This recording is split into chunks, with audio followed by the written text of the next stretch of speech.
Doble-dobleng reklamo ang hinaharap ng isang lalaking kabilang sa most wanted list ng Mandaluyong Police. Pinaparatangan siya ng pagnanakaw at panggagahasa, bagay na itinanggi ng suspect. May unang balita, si Bam Alegre. Kakalaya lang ni Jack Loriano noong Agosto dahil na-dismiss ang kasong pagnanakaw ng cellphone laban sa kanya sa Mandaluyong. Wala pang 2 buwan, noong Oktubre, balik-rehas siya dahil sa panibagong kaso ng pagnanakaw. Habang nakadetain si Loriano, dumating ang isa pang warrant kahapon para naman sa kasong rape. Lahat ng yan itinatanggi ng suspect. Maawa po kayo sa akin kasi wala po akong kinalaman at hindi naman po totoo talaga yung binibintang niya sa akin. Wala po akong nalalaman dun sir, hindi po yung totoo sir kasi wala po akong natatandaan na nire-rape or whatever man po eh.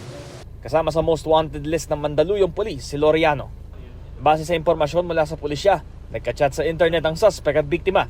Sumasa ilalim na sa counseling ang nag-akusa ng rape kay Loriano ayon sa Women and Children's Desk ng Mandaluyong Police. Desidido siyang ihabla ang suspect. Ito ang unang balita, Bam Alegre para sa GMA Integrated News. Mauna ka sa mga balita, bisitahin at mag-subscribe sa GMA Integrated News sa YouTube. Sa mga kapuso abroad, samahan nyo kami sa GMA Pinoy TV at sa www.gmanews.tv.